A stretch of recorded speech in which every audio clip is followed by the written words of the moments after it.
오늘은 기도에 관해서 함께 좀 말씀을 나누려고 하는데요. 그 기도에 관한 주제를 좀 설명을 하려고 하다 보니까 좀 그 주제에 관한 이해를 돕기 위해서 오늘 본문과는 좀 다른 사도행전 6장의 말씀을 좀 먼저 도입 부분을 좀 말씀을 드리려고 합니다.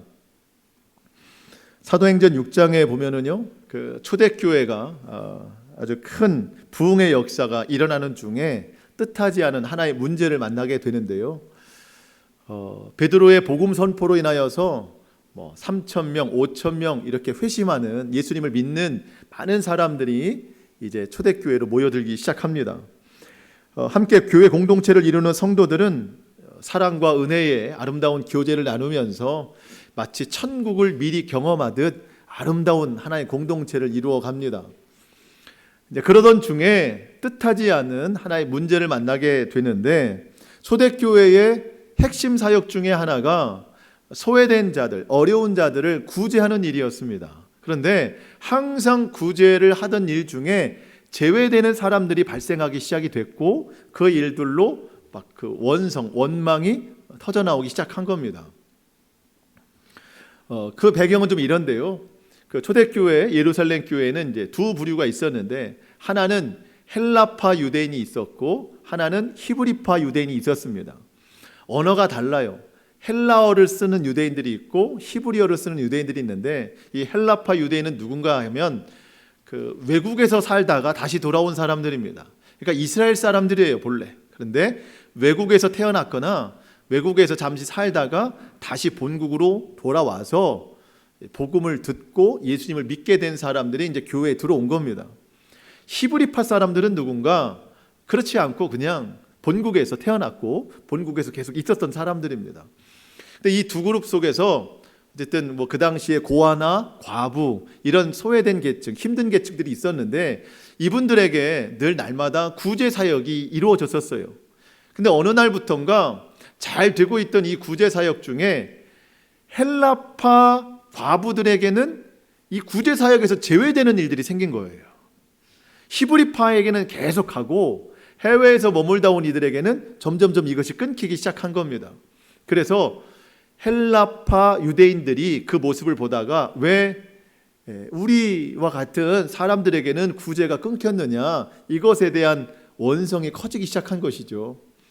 12사도가 이 이야기를 듣고 진단을 합니다. 왜 이런 일들이 발생이 됐을까? 문제점은 다른 데 있던 것이 아니고, 성경에 보니까 그런 이야기를 해요. 우리가 말씀을 제쳐놓고 다른 것에 힘쓰다 보니 이런 문제가 발생이 됐다. 결국 기도와 말씀이 우선이 돼야 되는데, 초대교회가 부흥이 되다 보니까 말씀과 기도할 시간이 없는 거예요. 그러니까 그거 내려놓고 구제사역, 재정사역, 다른 전도사역 이런 거 하다 보니까 이런 문제가 발생이 된 것 같다. 그러니 우리들은, 사도들은 오직 기도와 말씀 전하는 것만 힘쓸 테니 여러분들 중에 성령과 지혜가 충만한 7사람을 선택해서 이 구제사역과 재정사역을 맡겨주십시오 라고 부탁을 했어요. 여러분, 이 이야기는요, 교회에서의 모든 활동은 분담이 되어야 된다, 그런 뜻도 있고, 누구든지 하나님의 일을 하려면 성령과 지혜가 충만해야 된다, 그런 뜻도 있지만, 가장 근본적인 뜻은요, 교회 사역의 모든 시작은 오직 기도와 말씀이라는 거예요. 기도와 말씀이 없으면 시작이 될 수 없고, 혹 시작이 된다 해도 그것이 온전해질 수 없다는 겁니다. 초대교회 한참 부흥이 일어날 때 하나님께서 이제 갑자기 기도와 말씀이 약해지니까 하나님께서 경고등을 켜신 것이죠. 그 문제를 인하여서. 그렇게 이제 사도들이 오직 말씀과 기도에만 전념한 후에 좀 놀라운 결과가 일어나는데, 이 이야기의 결국은 이렇습니다. 사도행전 6장 7절에 보면, 하나님의 말씀이 점점 왕성하여 예루살렘에 있는 제자의 수가 더 심히 많아지고 허다한 제사장의 무리도 이 도에 복종하니라. 그러니까 결국 말씀과 기도가 다시 살아나니까 더 많은 제자들이 일어났어요. 그리고 제사장, 여러분 그 당시에 제사장들은 예수님 믿기가 제일 어려운 사람들이었습니다. 그러니까 예수님을 십자가에 못 박은 가장 주된 사람들이었는데 그 중에 많은 사람들이 예수님을 믿겠다고 찾아왔다는 거예요. 여러분, 이러한 결과는 교회 사역에 있어서 말씀과 기도가 가장 첫 번째 된다는 것을 상징적으로 보여주는 것입니다. 이 부분뿐만 아니라 사도행전 전반에 걸쳐서 이렇게 기도와 말씀이 중요하다는 뜻들이 많이 나오는데, 여러분, 그 사도행전을 다른 말로 성령행전이라고도 부릅니다. 성령행전. 왜 그러냐면 사도행전 전체에 성령의 역사가 많이 나오기 때문에. 근데 그 성령의 역사가 많이 나오는 것 바로 앞에는 성도들의, 사도들의 기도가 있었더라, 이런 이야기가 많이 나와요.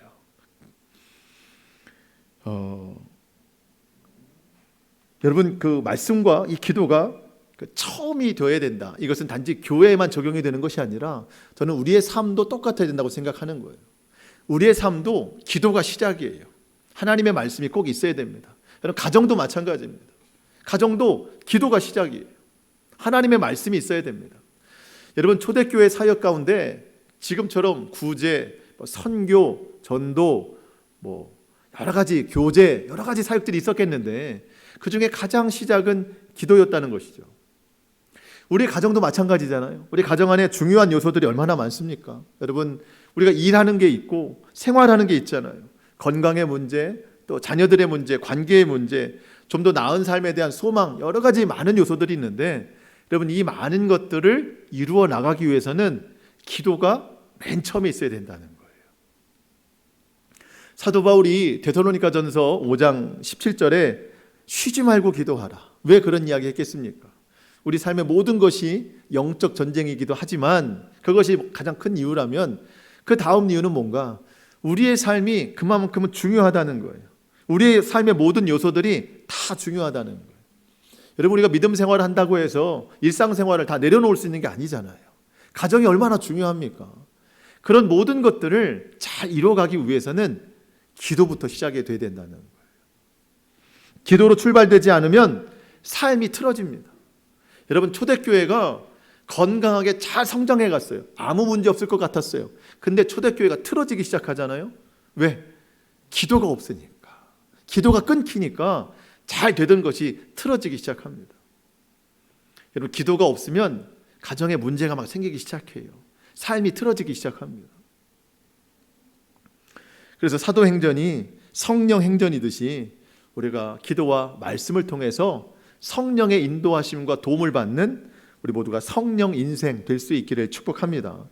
오늘 본문도 하나님께서 우리에게 기도하라고 말씀하시는 대표적인 구절이잖아요.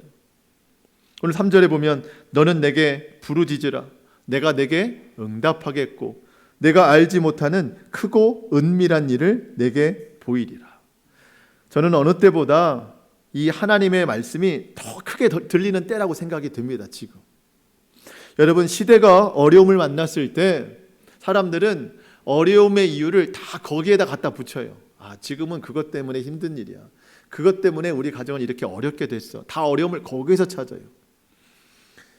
근데 여러분, 삶이 진짜 어려운 이유는 다 이유를 거기에만 대고 있지, 그 이유 때문에 내 기도가 죽었고 말씀이 죽었고 믿음이 죽었다는 것을 생각하지 못하고 있다는 거예요. 삶이 진짜 어려운 이유는 그 이유에 막혀서 내 기도가 죽었다는 것, 하나님을 예배하지 못하고 믿음 없이 살고 있는 것, 이것이 나를 더 힘들게 하는 겁니다. 하나님께서 예레미야에게 또 이스라엘 백성들에게 너는 내게 부르짖으라 내가 내게 응답하겠다. 네가 알지 못하는 크고 은밀한 것을 너에게 행하겠다. 하나님의 두 가지 마음 같아요. 하나는 안타까운 마음, 고통 중에 있는, 지금 예레미야는 감옥에 갇혀 있거든요. 그 속에서 얼마나 힘들고 고통스러우냐. 그러니 너는 내게 부르짖어라 내가 응답하겠다. 하나는 이런 안타까운 마음으로 하시는 것 같고, 또 한 가지 마음은 답답한 마음으로 하시는 것 같아요. 아니, 그렇게 힘든데 왜 기도 안 하느냐? 그렇게 어려운데 왜 부르짖지 않느냐? 네가 부르짖으면 내가 응답한다. 네가 알지 못하는 크고 은밀한 것을 행할 것인데 왜 기도하지 않느냐?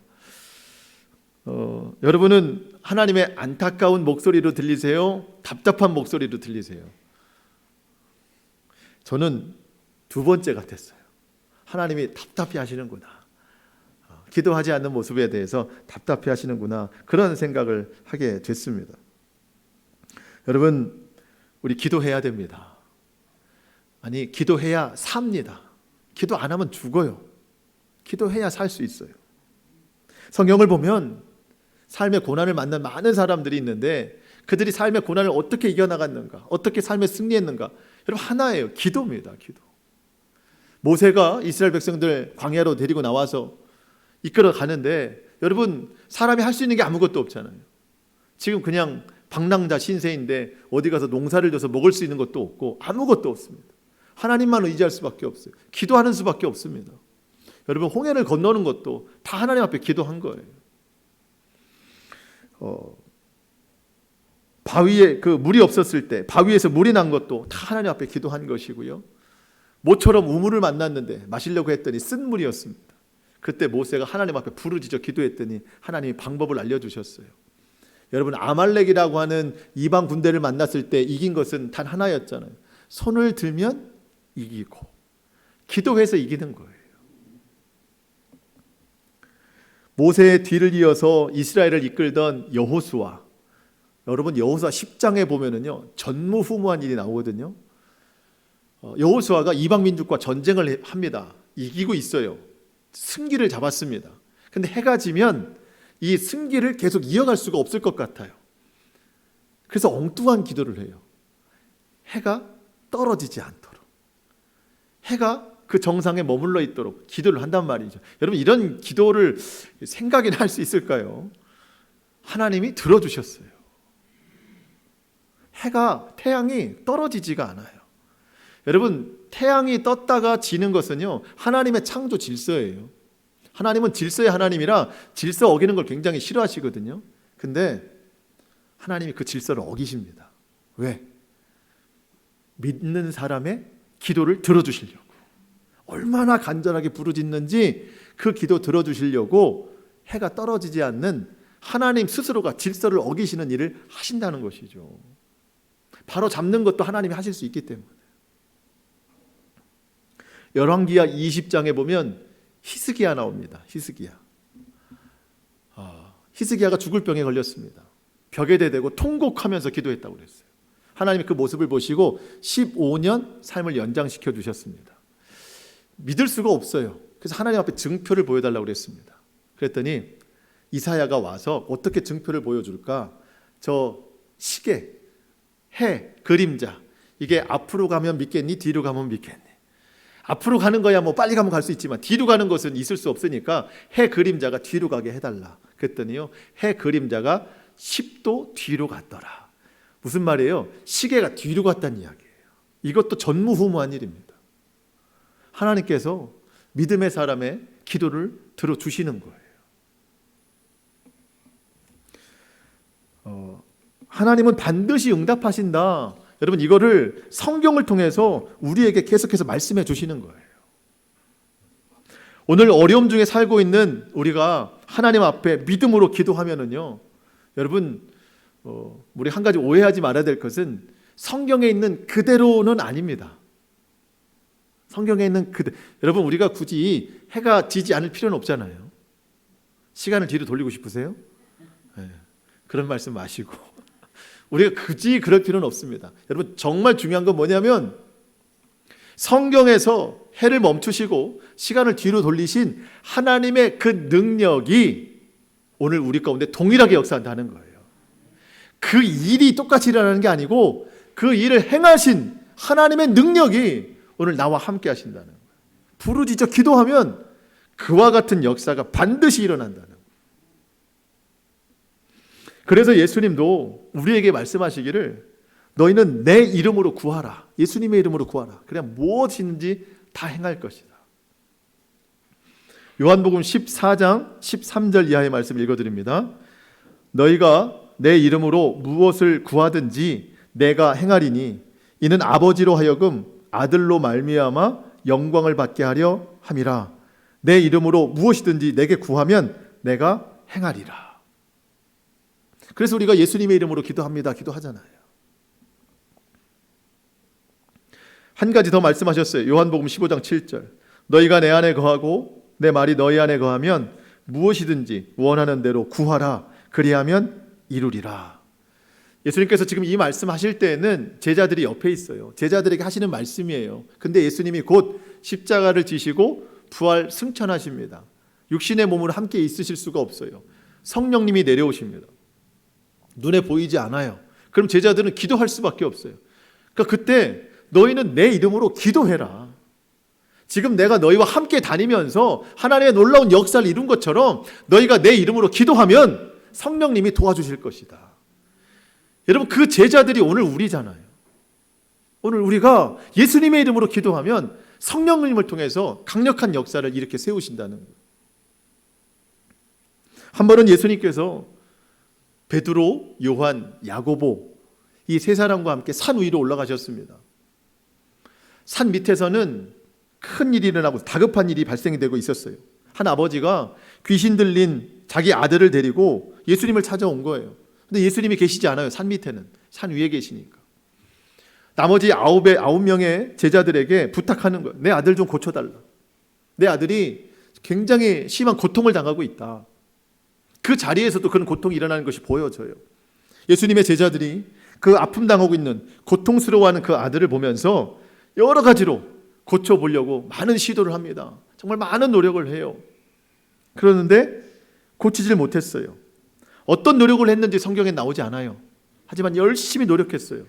하지만 귀신이 떠나가지 않았어요. 문제가 해결되지 않았습니다. 예수님의 산에서 내려오셨습니다. 무슨 일이냐? 이런 일입니다. 믿음이 없는 세대여, 내가 어느 때까지 너희와 함께 하겠느냐? 예수님이 말씀 한마디로 귀신을 내쫓으셨습니다. 제자들이 집에 돌아오는 길에 예수님께 조용히 묻습니다. 우리는 어찌하여 능히 그 귀신을 쫓아내지 못했습니까? 그때 예수님께서 하신 말씀을 오늘 우리가 기억해야 돼요. 기도 외에 다른 것으로는 이런 종류가 나갈 수 없느니라. 그러니까 제자들이 많은 노력을 했는데 뭘 안 한 거예요? 기도를 안 한 거예요. 여러분, 예수님은 우리에게 기도를 말씀하셔서 우리의 기도의 대상자이신데 예수님도 육신으로 이 땅을 사실 때에는 아버지 하나님께 기도를 하셨어요. 예수님도 기도하셨는데 너희는 어찌하여 기도하지 않았느냐?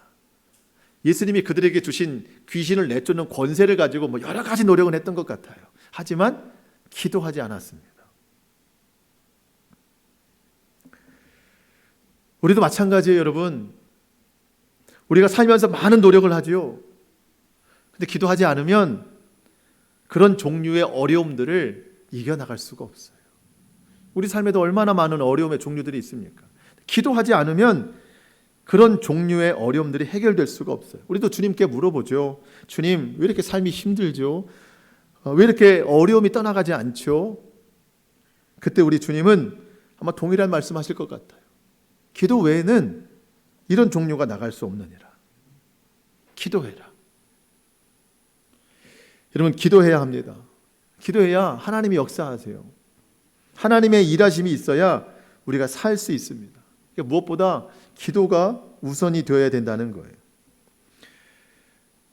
예레미야 말씀을 좀 살펴봅니다. 예레미야는 선지자예요. 남유다 선지자입니다. 그러니까 북이스라엘과 남유다가 있는데 선지자가 서로 활동 무대가 다른데 예레미야는 남유다예요. 남유다에서 무엇을 선포하는가?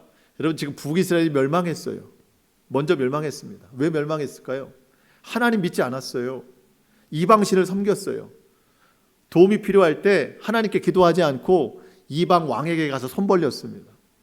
그때 하나님께서 그 모습을 보시고 선지자들 통해 경고하시고 또 경고하시고 경고하셨는데 듣지 않으므로 아수르에게 멸망당했습니다. 예레미야 선지자가 선포하는 내용이 그거예요. 남유다여, 북이스라엘과 같이 멸망당하기 싫거든 하나님께 나아가라. 하나님을 의지해라. 이 이야기를 백성들뿐만 아니라 왕에게도 선포를 했습니다.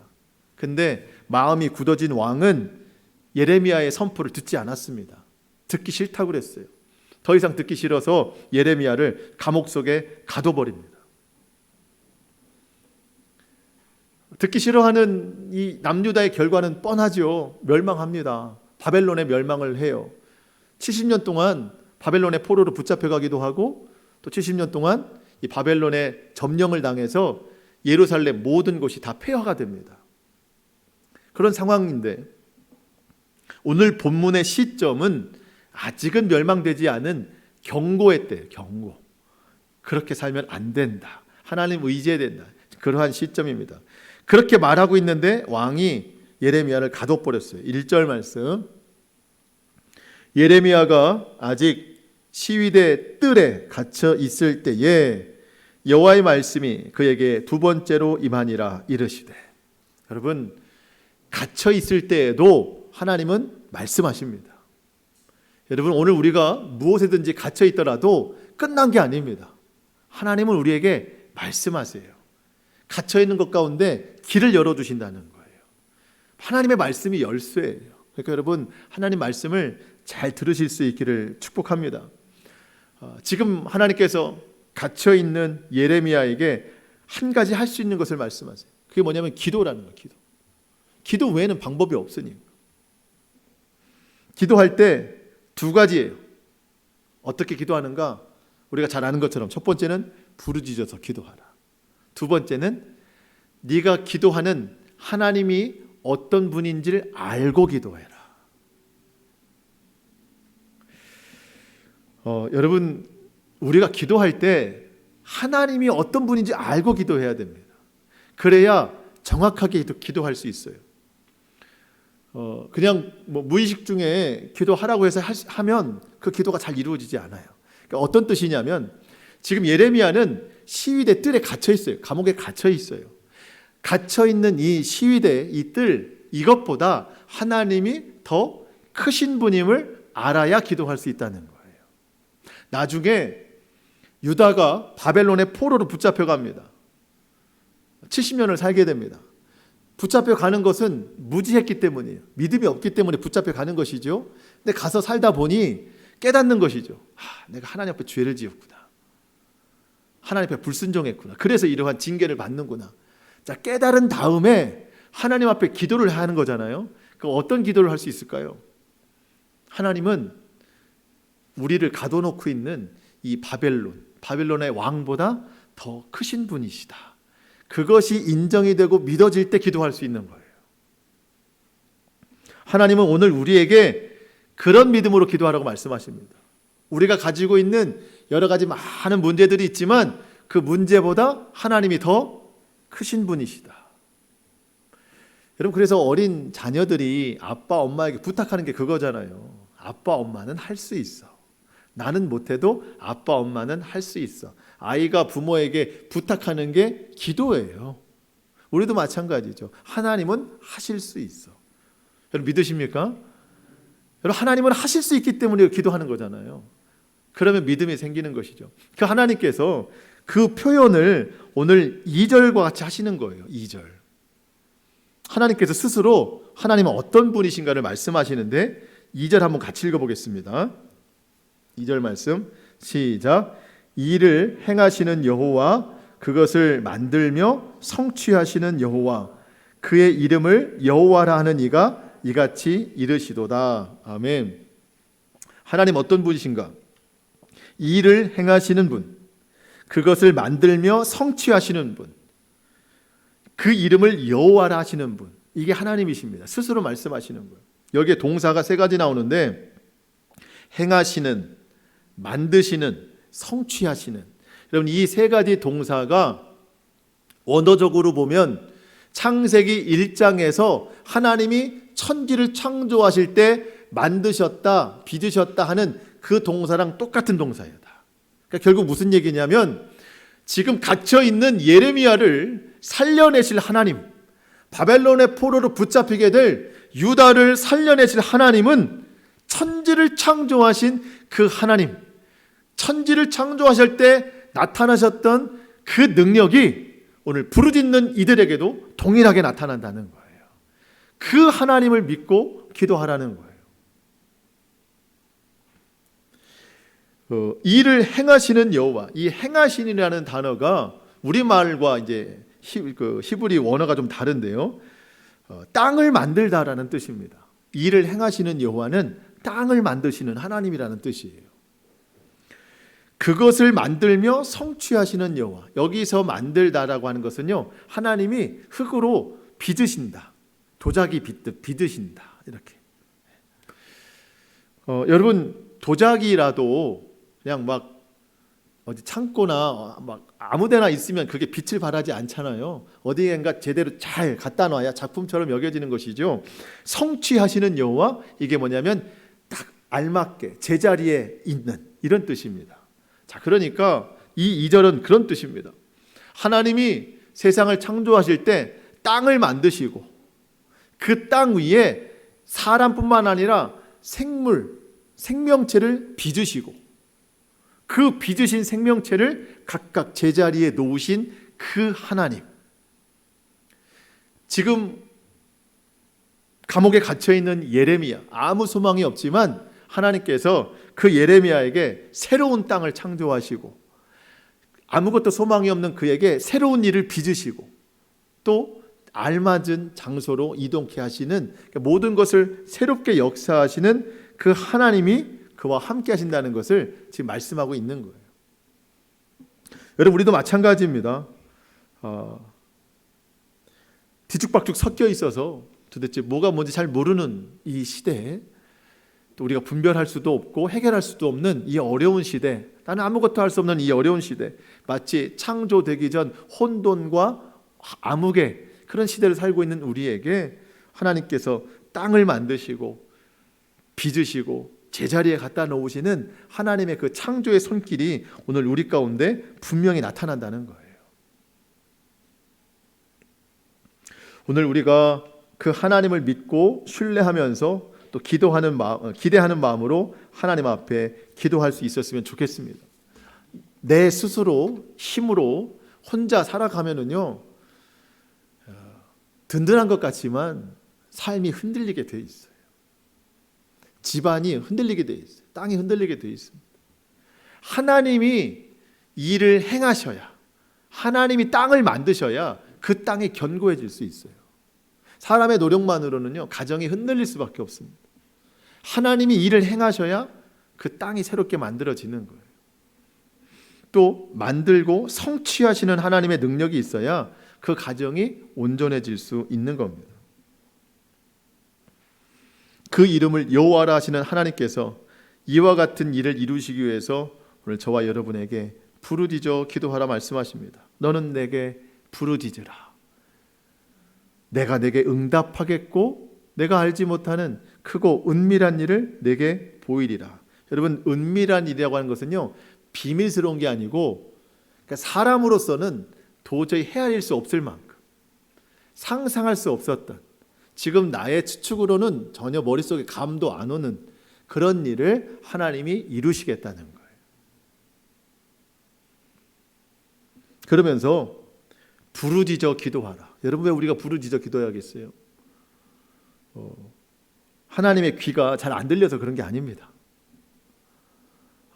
큰 소리로 기도해야 기도하는 것 같다라고 형식을 보이라는 것도 아닙니다. 여러분, 우리의 마음의 소원이 굉장히 간절하잖아요. 여러분, 그러시죠? 지금 마음의 소원이 굉장히 간절하시지 않습니까?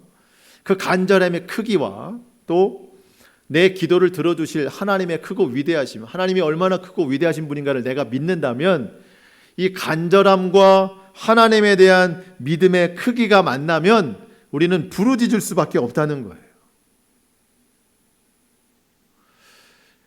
여러분, 간절함이 없으면 절대 기도 안 합니다. 간절함이 없으면 부르짖지 않아요. 그리고 하나님에 대한 믿음이 없어도 부르짖지 않습니다. 하나님이 들어줄 것 같지 않으면 부르짖지 않죠. 근데 하나님이 들어주실다고 믿고 하나님이 크고 위대하시다고 믿으면 우리는 부르짖을 수밖에 없어요. 하나님께서 우리에게 그런 마음과 그런 믿음으로 기도하라는 겁니다. 꼭 큰 소리로만 기도해야 되는 거냐? 여러분, 그런 것은 아닙니다. 다만 입술을 열어서 기도하라는 겁니다. 여러분, 제가 설교를 준비하다 보면은요, 관련 주석들, 찬 거 다 찾아보거든요. 너는 내게 부르짖으라. 이 부르짖으라의 다른 의미가 있나 봤더니 없어요. 여러분들이 생각하는 거 그냥 그거예요. 그러니까 하나님이 너는 내게 어떻게든 기도해라, 뭐 조용히 하든지 묵상으로 하든지 큰 소리 하든지 기도해라, 이게 아니고 뭐라고 하세요? 부르짖어라. 하나님이 그렇게 말씀하시는 이유가 있어요. 부르짖어라. 입술을 열어서 기도하라는 거예요. 성경의 믿음의 위인들을 보면은요, 부르짖어 기도할 때가 있고 잠잠히 기도할 때가 있더라고요. 언제 부르짖어 기도하냐면 정말 마음에 간절함이 있을 때, 그때는 막 하나님 앞에 부르짖어 기도합니다. 앞에 홍해가 있고 뒤에 애국 군대가 쫓아오는데 묵상으로 어떻게 이렇게 하고 있어요? 부르짖어 기도해야죠. 당장 먹을 게 없는데 어떻게 그냥 가만히 있어요? 부르짖어 기도해야죠. 아니 여리고가 저렇게 앞에 있는데 어떻게 가만히 있어요? 마지막 7째 날 7바퀴째는 함성을 부르는, 큰 소리로 부르짖어야 무너진다는 거예요. 그러니까 언제 잠잠히 기도하는가 봤더니 원수에게 쫓김을 당했을 때, 막 내가 복수하고 싶은데 자제할 때, 하나님 앞에 다 맡겨드릴 때, 그때는 잠잠히 주를 바라보나이다. 그러면서 하나님 앞에 이 원수의 복수심을 다 맡겨드리는 거예요. 지혜로운 거죠. 하나님이 하시면 더 크게 하시니까. 그때는 좀 잠잠히 하고 간절할 땐 부르짖어서 합니다. 여러분, 내가 소리를 내서 기도해야 그 기도 소리를 내가 들어요. 여러분, 이게 굉장히 중요합니다. 그렇지 않으면 기도가 다른 방향으로 자꾸 흘러갑니다. 기도하다 보면 별 생각 다 나잖아요. 그게 사단이 우리를 방해해서 그런 거예요.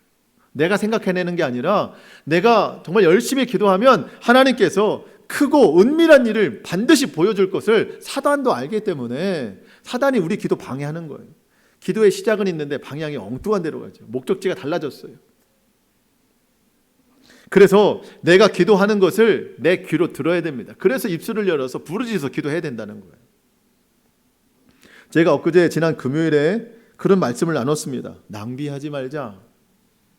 돈이나 물질이 아니라 기도 시간 낭비하지 말자. 저도 새벽에 기도하다 보면 기도를 해요. 하다 보면 피곤할 때도 있고 마음이 복잡할 때는 다른 생각이 들 때도 있습니다. 그러다 보면은요, 언젠가 나는 기도하고 있는데 생각은 딴 생각하고 있어요. 그러고 나고 있다 보면은요, 하나님이 주시는 말씀이 너 기도 시간 낭비하지 마라. 지금 기도하면 하나님이 응답 주시는데 그 시간에 왜 다른 생각하고 있냐? 낭비하지 마라. 여러분, 누가 수도꼭지 틀어놓고 나가면 그거 수도꼭지 잠그러 가잖아요. 왜? 돈 새 나간다고. 이게 아까운데 이게 낭비한다고. 여러분, 하나님이 기도하라고 기도 시간 주셨는데 기도 안 하면 이거는 돈으로 환산할 수 없는 하나님의 능력이 새 나가는 거예요.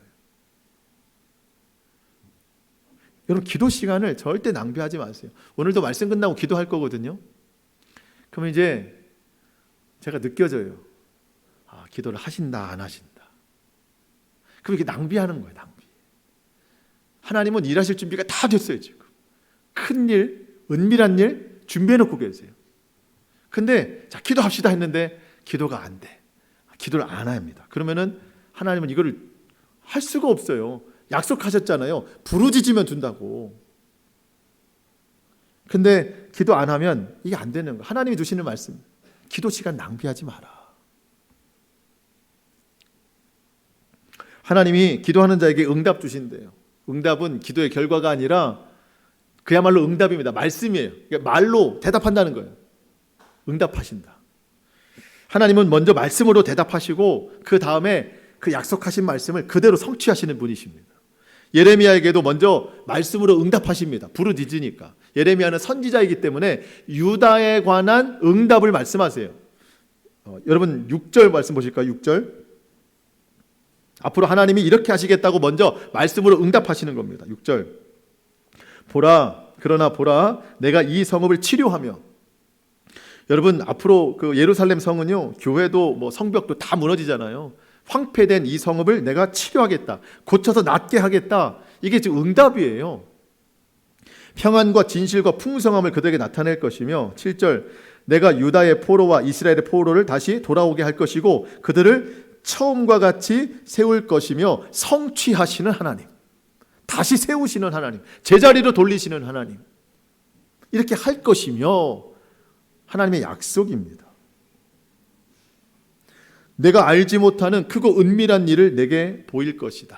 자, 이거 설명을 좀 드리는데, 앞으로 이스라엘은요 바벨론의 포로로 살아갑니다. 70년 동안 포로로 살고 있는 삶이 뭐 어떤 소망이 있겠어요? 지금 당장 나를 지키고 있는 이 바벨론의 군사 하나도 내가 어떻게 힘으로 제압할 수 없는 무기력한 존재예요.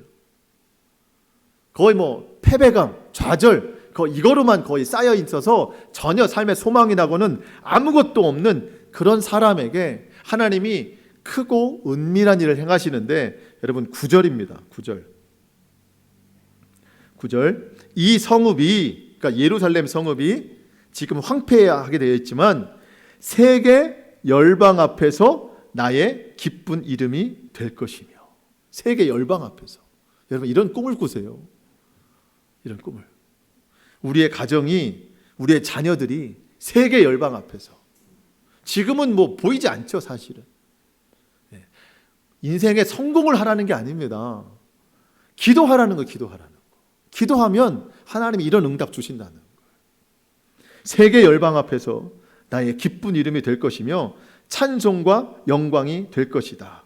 그들은, 여기서 말하는 그들은요, 바벨론이에요. 바벨론. 강한 사람들. 내가 지금 두려워하고 있는 사람들. 그들은 내가 하나님이 이 백성에게, 이스라엘 백성에게 베푼 모든 복을 들을 것이며, 듣는 거예요. 이제 그들이 세계 열방이 듣는 거예요. 내가 이 성읍에 베푼 모든 복과 모든 평안으로 말미암아 두려워하며 떨리로다. 지금은 우리를 막 강압하는 바벨론의 세력이지만 나중 되면 하나님이 응답하시면 오히려 이 사람들이 떤대요. 두려워 떤다는 거예요. 여러분 이래야 되는 거예요. 믿음의 사람들은. 지금은 내가 세상 앞에 두려울 수 있잖아요. 하지만 이제 곧 기도하면 하나님이 바꿔놓으신다는 거예요. 그들이 두려워하게끔.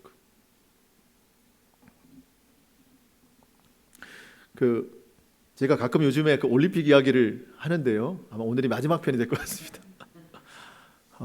럭비라는 종목이 있었어요. 럭비라는 종목. 우리나라가 아마 18개 팀인가? 이제 뭐 정확한 정보는 모르겠습니다. 참가하는데 마지막 차를 탔어요. 18번째 등수로 이제 럭비 올림픽에 출전했어요. 꼴찌예요, 꼴찌. 처음 출전, 98년 만에 처음 출전한 거예요. 그것도 참 놀라운 일인데, 처음 출전하게 돼서 처음 맞붙은 팀이 뉴질랜드라고 세계 최강국입니다. 그러니까 들어가기 전부터 주눅이 들어있어요. 럭비는 막 몸이 부딪히고 막 하는 거잖아요. 주눅이 들어있어요. 그러니까 뭐 경기가 시작이 됐는데 뭐 거의 경기가 안 될 정도로 1등 팀과 꼴찌 팀이 만났으니까. 그러다가 우리나라가 역사적으로 처음으로 하나의 득점을 했다는 거예요. 그것만으로도 선수들이 막 감격을 하는 거예요. 나중에 올림픽이 끝나고 뭐 여러 가지 예능 프로에 나오는데 그중에 럭비 선수 한 명이 그러더라고요. 우리는 세계적인 선수들과 비교했을 때 실력도 없고 덩치도 작고 뭐 무대 경험도 없고 아무것도 비교할 게 없다. 근데 우리가 할 수 있는 게 하나밖에 있지 않냐? 하나 있지 않냐? 열심히 뛰는 거. 이거는 누구랑 비교할 수 있는 게 아니지 않냐? 내가 하면 되는 거니까 열심히 뛰어야 된다. 럭비 선수들은 여기에 GPS가 달려있다네요. 그러니까 얼마나 많이 뛰어다녔는지. 이거만 제일 높여버리자. 실력도 없고 등치도 안 되니까 열심히만 뛰어다녀보자. 저는 그게 마음에 굉장히 큰 감동이 왔어요. 여러분 우리가 뭐 세상과 비교했을 때 실력이 없고 나약하고 뭐 어려울 수 있잖아요. 하지만 그렇다고 뛰어다니지 마시고 우리가 할 수 있는 게 뭐예요? 기도의 GPS를 올려보자는 거죠. 기도할 수 있잖아요. 기도할 수 있잖아요. 우리가 할 수 있는 거, 이 세상과 비교할 수 없는 놀라운 능력. 기도할 수 있다. 기도할 수 있다. 그러한 깨달음을 좀 얻었습니다. 기도하면 하나님이 놀랍게 역사하신다. 지금은 우리가 막막하지만 하나님이 크고 은밀한 일을 행하시면 그것이 현실이 될 수 있다는 겁니다. 여러분 10절과 11절 아까 굉장히 길게 잘 읽어주셨는데요. 이 내용이 그거예요. 지금은 황폐한 땅이어서 사람도 없고 짐승도 없고 식물도 없고 아무것도 살지 않지만 하나님이 회복시키시면 사람도 살고 짐승도 살고 모든 식물이 우거진 그런 땅으로 다시 회복될 것이다. 그러니까 지금은 전혀 소망이 없지만 하나님이 크고 은밀한 일을 행하실 것이다. 그러면 그 온 거리에 기쁨과 즐거움의 찬송이 울려 퍼지고 감사제가 떠나지 않을 것이다. 여러분, 지금 여러분 가정 안에 괴로움과 슬픔의 소리가 많이 있어도 부르짖어 기도하시면 그 근심이 변하여 기쁨이 될 것입니다. 탄식이 변하여서 노래가 될 거예요. 찬송이 될 거예요. 감사가 될 거예요. 기도하라는 겁니다. 목자, 양을 치는 목자로 살았는데 직업만 목자지 양떼가 없어요. 할 일이 없는 거예요. 우리의 산업이 지금 그럴 수 있지 않습니까? 12절 13절 보니까 그렇게 양떼가 없었는데 하나님께서 일을 행하시니까 양떼가 막 줄을 서서 늘어드는, 양떼가 편안히 눕게도 하시고, 한두 마리 있으면 셀 것도 없잖아요. 근데 계수를 해야 될 정도로, 세야 될 정도로 많이 등장하더라. 하나님께서 삶을 회복시키신다는.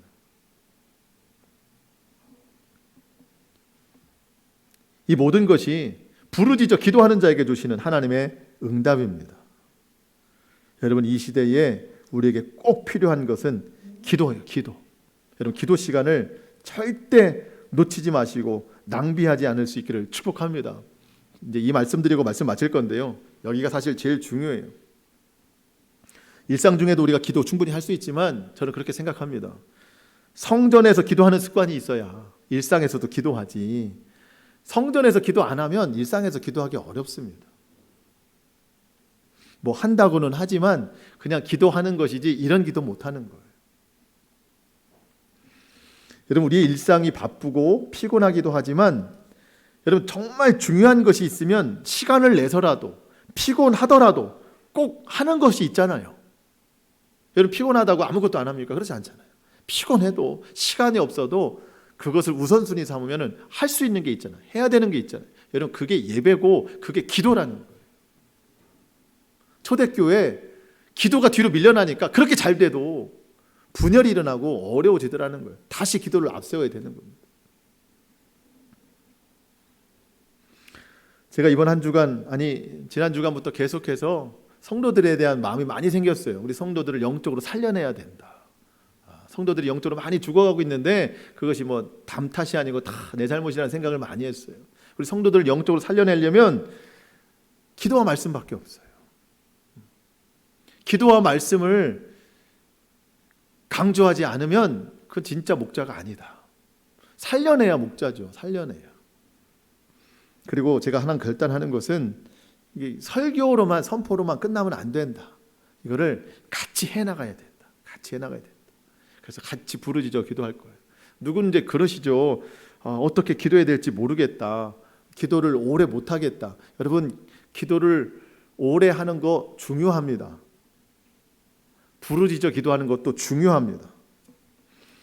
근데 기도를 못하겠어요. 부르짖어 못하겠어요. 기도 오래 못하겠어요. 여러분, 기도를 오래 하게 해달라고 오래 기도해 보세요. 여러분, 저 기도 안 될 때 있잖아요. 새벽에도 저는 그 기도만 30분 해요. 하나님, 기도의 영을 부어주세요. 아니, 기도가 안 되는데 뭘 기도하겠어요. 기도가 안 될 땐 기도하게 해달라고 기도하는 거예요. 여러분, 기도 못 하시겠죠? 기도하게 해달라고 30분을 한번 해보세요. 그럼 기도가 터집니다. 여러분, 기도 못하는 거예요? 아니면 기도할 마음이 없는 거예요? 여러분, 기도하고자 하면은 성령님께서 말할 수 없는 탄식으로 그를 위해서 중보하신다니까요. 그 기도 못한다는 것은 사실 말이 맞지 않습니다. 기도하고 싶은 마음이 있으면은요, 하나님께서 도와주시고 방법이 생겨나는 거예요. 저도 여러분들 저같이 하세요. 하나님, 기도의 영을 부어주세요. 이것만 저도 30분 합니다. 안 되면 40분도 하고 그냥 그러다가 집에 가는 날도 있어요. 새벽에도. 기도가 안 될 때는. 안 되는 기도는 되게 해야 되는 거잖아요. 기도의 입을 열어주세요. 부르짖게 해주세요. 이것만 기도하세요. 그럼 어느 날 기도가 터지면 밀렸던 기도가 한 번에 확 나오는 거예요. 할렐루야. 그래야 하나님이 살려주신대요. 더 이상 성도들이 죽어가는 것을 저도 못 보겠어요. 같이 해야지.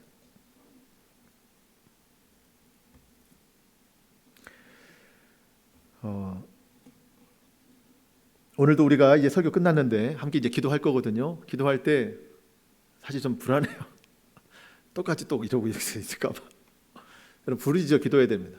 입을 열어서 기도하세요. 입을 열려고 노력하세요. 아니면 그거라도 하세요. 하나님 제 입술 열어주세요. 기도 입술 열어주세요. 하나님 기도의 영을 부어주세요. 이런 기도를 꼭 하셔야 됩니다. 하나님이 부르짖어 기도하라 다른 뜻 없고 원어 그대로 하신 말씀이 있어요. 목적이 있습니다. 그것을 깨달아야 되죠. 우리가 부르짖어 기도하면 하나님께서 지금 우리가 알 수 없는 크고 은밀한 일을 우리에게 반드시 역사하실 줄 믿습니다. 가정에 있는 기도의 제목, 우리 교회 기도 제목 얼마나 큰 게 많습니까? 그 간절함으로 하나님에 대한 믿음과 합하여져서 큰 소리로 부르짖어 기도해서 주님 주시는 응답을 우리 모두가 누려나가는 귀한 믿음의 성도의 삶이 될 수 있기를 축복합니다. 아멘. 자, 기도합니다.